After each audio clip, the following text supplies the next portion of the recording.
오늘 하루도 주님의 은혜가 함께하는 귀한 삶이 되시기를 바랍니다.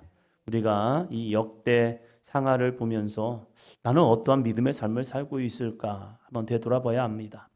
많은 왕들을 이야기하면서 그 왕들이 처음에는 참 좋게 시작을 합니다. 그러나 어느 순간이 되면 교만하여져서 하나님이 아니라 내 생각과 내 방법이 앞설 때가 있다는 것입니다. 우리가 이 역대 상하는요, 열왕기 상하와 좀 다릅니다. 역대 상하는 포로기가 끝나고 이제 70년의 바벨론 포로가 끝나고 돌아온 이스라엘 백성들에게 우리가 어떠한 믿음의 삶을 살 것인가? 우리는 누구인가? 왜 우리는 이러한 고난을 당했는가를 다시 한번 이야기하면서 우리가 하나님만을 바라봐야 합니다. 우리 왕들 한번 생각해 보십시다. 이 왕들이 하나님을 이렇게 잘 섬길 때는 축복을 받습니다. 그러나 이 하나님을 버리는 순간 이러한 결과가 오게 됩니다. 이것을 계속 반복하는 겁니다. 반복하면서 이스라엘 백성들에게 우리가 정말로 믿어야 할 것은 무엇이냐? 우상? 아니다. 이 모든 결과는 우상 숭배의 결과였다. 그러나 하나님께서 우리에게 다시 기회를 주었기 때문에 이 기회를 놓치지 말고 우리 하나님 잘 섬기며 나아갑시다. 우리에게 어쩌면 가장 큰 교만과 우상 숭배는 자기 자아란 사실이에요. 내 안에서 이 교만을 끊어버리지 아니하면 또다시 넘어지고 쓰러지고, 그럼에도 불구하고 하나님은 또 다른 기회를 주고 있다는 사실이죠. 이 기회를 놓쳐버리는 순간 때로는 심판 속에 끝나는 왕들을 보게 됩니다. 2절입니다. 2절 25장 2절 아메사가 여호와께서 보시기에 정직하게 행하기는 하였으나 온전한 마음으로 행하지 아니하였더라. 아멘. 아메사가 여호와께서 보시기에, 우리의 신앙은 내가 아닙니다. 의외로 많은 사람들이 나 스스로를 내가 평가합니다. 나는 이 정도 했어요. 나는 이렇게 했어요. 나는 무엇을 했어요. 그런데 사람들은요, 자기가 잘못하는 부분은 아니라 자기가 잘하고 있는 좋은 장점들이 있거든요. 맞아요. 그러나 이 장점을 가지고 자기만 이렇게 하고 있다고 생각을 해요. 어떤 사람은 기도를 했기 때문에, 헌신했기 때문에, 어떤 사람은 헌금 생활 좀 했기 때문에, 그래서 나는 이렇게 하기 때문에 나는 신앙생활 잘하고 있어요. 자기 평가를 하는 경우가 있죠. 어떤 분은 자기 잘못된 부분을 하면서 늘 이렇게 말합니다. 나는 믿음이 없어요. 나는 믿음이 없어요. 하나님이 보실 때는 어떠할까? 이게 중요하죠. 하나님 보실 때 신앙이, 때로는 우리가 볼 때는 이 사람 좀 부족한데 라고 말하지만 하나님 보실 때 너는 이 정도도 된 거야 라고 하면 그 사람은 된 거예요. 어떤 사람은 어린아이 신앙이 있고 어떤 사람은 장성한 신앙이 있겠죠. 그 어린아이 신앙 속에서 걸음마만 해도요, 이건 잘한 거예요. 주일 성수만 해도 이건 잘한 거예요. 그러나 거기서 머무는 순간 그 신앙은요, 온전한 신앙은 아니에요. 우리는요, 그리스도의 장성한 분량까지 믿음은 자라가야 합니다. 난 여기까지 왔으니까 잘한 거야. 아니죠. 성경은 끊임없이 우리에게 예수 그리스도를 본받는 자가 되라고 있는 거예요. 주님은 그냥 바라보면서 끝났어 이게 아니라 주님의 삶을 닮아갈수록 우리는 그래서 사람들로 하여금 저 사람 진짜 그리스도이구나 라고 인정받는 모습도 필요한 거예요. 성경은 말합니다. 아마사가 여호와께서 보시기에 정직하게 행하기는 하였으나 온전한 마음으로 행하지 아니하였더라. 사람이 볼 때는 저 사람 된 거 아니에요? 그런데 하나님 보실 때는요, 온전한 마음으로 행하지 아니하였다. 뭐예요? 반신반의했다는 거죠. 한 부분이 문제가 있었다는 거예요. 우리의 신앙은 여호와 보시기에 정직하시기를 바랍니다. 정직하다는 게 뭡니까? 하나님이 주신 거룩한 감동 속에 오늘 내가 순종하고 있다면 그 사람은 오늘도 정직한 삶을 살아가고 있다는 거예요. 그러나 우리가 얼마나 많이 스스로를 포장하며 살아가고 있는데요. 이러한 아메사에게 하나님께서 좋은 기회를 주십니다. 먼저 6절입니다. 또 은 100달란트로 이스라엘 나라에서 큰 용사 10만 명을 고용하였더니. 아멘. 왜 10만 명을 고용합니까? 그리고 은 100달란트. 이게 적은 돈이 아닙니다. 무지막지한 돈입니다. 용병을 사오는 겁니다. 그러니까 큰 용사 10만 명씩이나 이제 돈을 주고 북이스라엘의 병사들을 잠깐 빌리는 겁니다. 하나의 이유입니다. 에돔과 싸우기 위해서요. 자기의 군사를 보니까 30만 명입니다. 이 30만 명으로는 조금 부족했던 것 같습니다. 그래서 10만 명 해서 한 40만 명이 이제 에돔과 싸우려고 합니다. 그럴 때에 한 선지자가, 하나님의 사람이 이렇게 그에게 말을 합니다. 7절이요. 어떤 하나님의 사람이 아마사에게 나와서 이르되 왕이여 이스라엘 군대를 왕과 함께 가게 하지 마옵소서. 여호와께서는 이스라엘 곧 온 에브라임 자손과 함께하지 아니하시나니. 여호와께서는 이스라엘 즉 북이스라엘 온 에브라임 자손과 함께하지 않습니다. 함께하지 않는 사람들과 짝하지 마세요. 그럼 아마사가 무슨 생각이겠습니까? 하나님의 사람에게요. 생각해 보세요. 지금 에돔과 우리나라를 비교해 보니까 이게 싸움이 이게 쉽지 않습니다. 어찌하면 우리가 질 수 있어요. 그래서 전략상 잠깐 데려온 겁니다. 왕 입장에서는 이 하나님의 사람의 말이 이건 맞지 않는 말이 될 수 있습니다. 그래서 이런 말을 할 수 있겠죠. 당신은 전쟁에 대해서 몰라서 그래요. 전쟁에서 가장 중요한 건요, 숫자예요. 많은 병력이 있어야 싸움에서 승리할 가능성이 그나마 높아지는 거예요. 라고 말할 수 있었을 겁니다. 왜요? 왕들은 전쟁에 선봉에 서기 때가 많기 때문입니다. 맞습니다. 하나님의 사람이 전쟁에 대해서 모를 수 있어요. 그러나 잘 아는 게 있습니다. 그것은 하나님의 거룩한 뜻입니다. 전쟁에 대해서 모를 수 있어요. 그러나 하나님의 뜻에 대해서는 알아요. 그래서 하나님의 사람이 하나님의 말을 전하는 겁니다. 우리가 때로는 신앙생활할 때에 이제 목사님들이 어떤 권면을 하면 저도 이런 말 들어봤습니다. 목사님이 세상을 몰라서 그래요. 저는 기도합니다. 주여, 제가 좀 세상을 모르게 해주세요. 그래서 어떤 분들은 저한테 목사님이 몰라서 그래요. 몰라서 그래요. 그래서 그래요. 몰라요.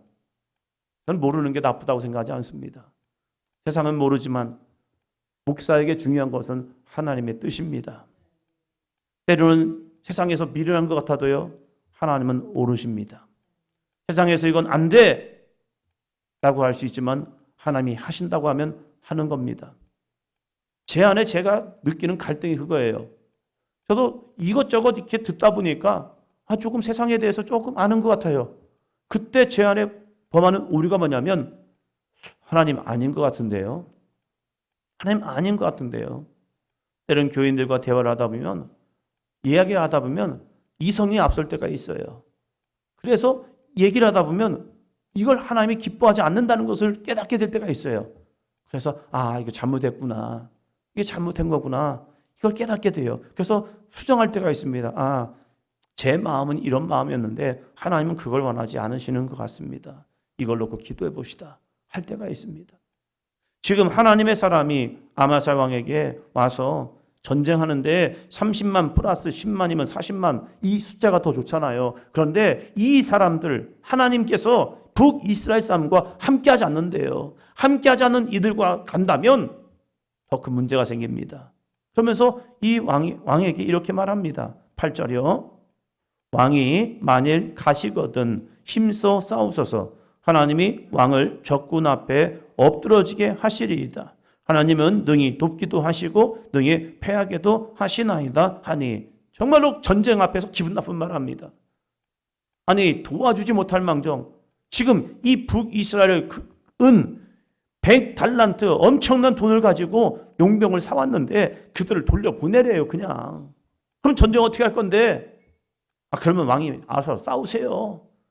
그러면서 하는 말이 뭔지하면 싸우세요. 힘써 싸우세요. 하나님이 왕을 적군 앞에 엎드러지게 하시리이다. 당신 저 북이스라엘 데리고 가서 싸우면 하나님이 당신을 적군 앞에서 엎드러지게 할 겁니다. 패하게 할 겁니다. 하나님은 능히 돕기도 하시고 능히 패하게도 하십니다. 하나님은 승리하게도 하시고 패하게도 하십니다. 한번 싸워보세요. 당신 전쟁에서 패배합니다. 전쟁, 용기를 북돋아줘도 쉽지 않은 전쟁인데 이게 뭡니까? 사기를 완전히 죽이는 겁니다. 정말로 기분 나쁜 말합니다. 때로는 이 말도 필요합니다. 왜요? 돌이키기 위해서요. 하나님을 떠난 인생, 하나님의 말씀에 순종하지 않는 인생은요, 승리할 것 같죠. 그러나 패배합니다. 이게 하나님의 법칙입니다. 하나님은요, 능히 돕기도 하시고 능히 패하게도 하십니다. 그러면 나는 무엇을 선택해야 합니까? 내 생각이요? 내 방법이요? 아닙니다. 하나님의 말씀에 순종할 수 있어야 하는 거예요. 아마사가 잘했습니다. 정말로 이런 얘기 들으면요, 굉장히 기분 나쁜 거예요, 사람은. 그런데 기분을 내려놓고 하나님의 말씀을 듣습니다. 아마사 은 100달란트를 포기해버립니다. 그러면 이렇게 말합니다. 9절이요. 아마사가 하나님의 사람에게 이르되 내가 100달란트를 이스라엘 군대에게 주었으니 어찌할까? 하나님의 사람이 말하되 여호와께서 능히 이보다 많은 것을 왕에게 주실 수 있나이다 하니라. 저는 이것을 이렇게 말합니다. 한번 따라합니다. 거룩한 포기. 거룩한 포기. 얼마나 아까운 돈인데요. 내가 은 100달란트를 그들에게 주고 군대를 사왔는데 여기서 이걸 포기한다고요? 이게 엄청난 손해인데요. 이 손해를 어떻게 하려고요? 목사님 여기서 그만두면 이거 엄청난 손해입니다. 아니요. 그래도 그만두십시오. 포기하십시오. 아까워요. 무지 아까운 거예요. 10만 명에 대한 값이라니까요. 그 값을 포기하랍니다. 그러면서 이 왕에게 하는 말이 하나님께서 여호와께서 능히 이보다 많은 것을 왕에게 주실 수 있습니다. 10,000달란트보다 더 많은 100달란트보다 더 많은 돈을 하나님이 주실 수 있습니다. 오늘의 포기가 당신을 더 귀하고 복되게 할 겁니다. 무엇을 선택하시겠습니까? 눈에 보이는 이 현실을 선택하겠습니까? 아니면 하나님의 약속을 선택하겠습니까? 우리는 끊임없이 이 두 가지의 싸움을 하는 거예요. 힘들어도 어려워도 주님 앞에 나와 기도하십시오. 아 목사님 몰라서 하는 말이에요. 내가 얼마나 지금 힘든데요. 기도해 보세요. 하나님이 당신을 회복하여 주십니다. 하나님 지금 내가 이렇게 힘들고 있는 상황에서 주의 말씀에 순종하여 왔습니다. 그때 하나님은 역사하십니다. 때로 우리가 어떻게 믿음으로 심느냐가 너무 중요한 거예요. 그런데 우리는 심기는 너무 귀찮고 열매는 원하는 거죠. 지금 아마샤 왕에게 이 하나님의 사람이 그걸 제안한 거예요. 말씀에 순종하면 하나님이 하십니다. 순종해 보십시오. 아마샤가 정말로 잘했습니다. 에브라임 사람들을 그냥 돌려보냈습니다. 그리고 자기들끼리 가서 싸웁니다. 그때 그에게 이렇게 성경은 평가합니다. 11절이요. 아마샤가 담력을 내어 그의 백성을 거느리고 소금 골짜기에 이르러 세일 자손 10,000명을 죽이고 아멘. 아마샤가 뭘 얻었다고요? 담력을 내었습니다. 어떻게 담력을 냈습니까? 40만에서 10만을 내보내고 30만을 가지고 싸웁니다. 그러면 기가 죽을 수 있습니다. 이거 어떡하지? 그런데 이 아마샤가 담력을 낸 이유는 하나님을 의지하였기 때문입니다. 사랑하는 성도 여러분, 돈이 우리를 담력을 내게 하지 않더라고요. 순간은 좋을 수 있고 힘을 낼 수 있어요. 그러나 승리케 하신 것은 하나님의 능력입니다. 그래서 우리는 하나님의 능력을 의지해야 해요. 기분 나빠도 내가 볼 때는 아닌 것 같아도 성질 나도 우리는 감정으로 신앙생활하는 순간 내 영은 죽습니다. 우리는 감정으로 신앙생활하는 것이 아니라 하나님의 약속의 말씀을 붙들고 나아가면 힘들어도 어려워도 귀찮아도 때로는 죽을 것 같아도 정말로 내 마음이 요동쳐도 그 감정을 내려놓고 주님 앞에 내어놓고 기도하는 거예요. 주여 저 진짜 싫어요. 진짜 하기 싫어요. 정말로 미치겠어요. 내 마음이 너무 불편해요. 근데 그것과 싸워야 하는 거예요. 그것과 싸워지면 끝난 거예요. 그냥 이 아마샤 다시 한번 생각해보면 정말로 기분 나쁜 일이에요. 자기 왕인데 하나님의 사람 이름도 없잖아요. 이름이 없다는 것은 뭐냐면 유명하지 않다는 얘기예요. 유명한 선지자가 와서 이야기해주면 그래도 저 사람 유명한 사람이 와서 얘기하니까 그래. 그런데 여기서 보면 하나님의 사람이라고 얘기하는 것은 이름도 없고 도대체 어디서 했던 사람이야. 그럴 사람이에요. 그런데 자기가 하나님의 말씀을 대언해 주겠다는 거예요. 그럴 때 진짜 기분 나쁘면 어떤 왕들은 죽여버리잖아요. 그냥 기분 나쁘다고. 그런데 이 아마샤가 그걸 듣습니다. 승리했습니다. 하나님이 하신다고 하면 하는 겁니다. 우리는 내 생각과 환경, 여건이 아니라 오직 하나님만 의지하며 살아갈 수 있는 삶이 되시기를 축원합니다. 그러면 승리를 거두고 나서 뭘 조심해야 하느냐? 이걸 조심해야 해요. 17절. 유다 왕 아마샤가 상의하고 예후의 손자 여호아스의 아들 이스라엘 왕 요아스에게 사신을 보내어 이르되 오라 서로 대면하자 한지라. 아멘. 왜요? 북이스라엘이 돌려보내니까 돌아가는 길에 약탈해 버렸거든요. 이 나쁜 놈들이죠. 아니, 값 줬잖아요. 은 100달란트를 주고 고용한 거잖아요. 고용하고 나서 그냥 돌려보냈더니 이 돌아가는 사람들이 유다를 약탈해 버린 거예요. 그러니까 화가 나잖아요. 갚아줘야죠. 그런데 이 아마사가 승리하니까, 에돔과의 전쟁에서 승리를 하니까 그 승리가 내 승리인 줄 안 거예요. 자기가 한 줄 아는 거예요. 에돔과의 승리는 누가 하셨는데요? 하나님이 하셨잖아요. 하나님이 이기기도 하시고 지기도 하시는데 이기게 하셨잖아요. 그럼 하나님께 영광 돌리고 겸손하게 있어야죠. 그런데 이 아마사가 그 승리의 기쁨을 가지고 북이스라엘 치겠다는 거예요. 그러니까 북이스라엘 왕이 야, 네 마음 교만해졌구나. 가만히 있어. 네 궁예나 가만히 있다가 화를 자초하지 마. 싸움 걸지 마. 너네 죽어. 그러다가. 근데 아마사가요, 한 번 승리했다고 교만해져가지고 야, 나 하나님이 함께하는 사람이야.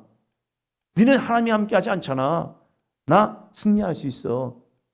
하나님의 말씀 없는 영적 당당함, 그건 교만입니다. 하나님이 없는 영적 당당함은요, 교만이에요. 아마사는 하나님의 말씀이 없이 북이스라엘 치러 갑니다. 그러다가 끝나버리는 겁니다. 하나님만 찾는다고 신앙입니까? 그게 아니거든요. 하나님의 말씀에 순종하는 것이 신앙이지, 하나님 말씀 없는 하나님을 가져가는 것은요, 그건 기복주의인 거예요.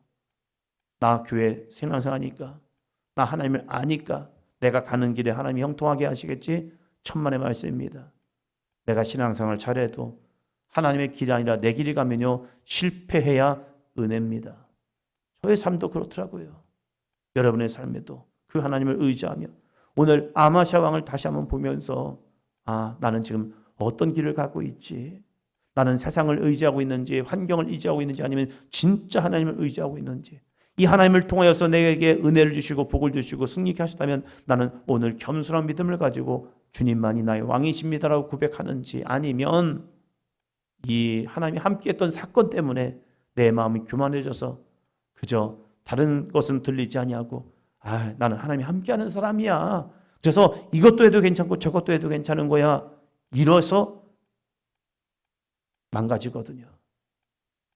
나는 정말로 훌륭했던 목사님들이 여기서 넘어지기도 해요. 저는 기도합니다. 하나님, 그러지 않게 도와주세요. 우리의 교인들도 하나님의 은혜 주신 모습이 있거든요. 그것을 잃어버리는 순간 자기가 열심히 해서 뭔가 이뤘다고 착각하는 거예요. 그럴 때에 말을 못 들어요. 하나님의 사람의 말, 목회자의 말을 듣지 아니하고 자기 길 가요. 그리고 그 권면과 그 책망하려 기분 나빠해요. 뭐 자기나 나나 비슷한 것 같은데. 그렇죠. 목회자하고 성도들하고 다를 게 뭐가 있겠습니까? 똑같아요. 그런데 하나님께서 교회의 지휘자로서 목회자를 세운 거고 성도들을 권면하고 말씀을 전하라고 준 것뿐이에요. 그 말씀을 들으면 살지만 그 말씀을 벗어나잖아요.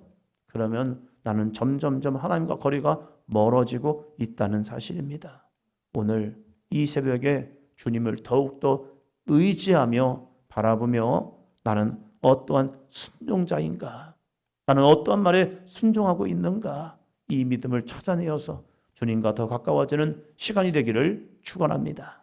기도합니다.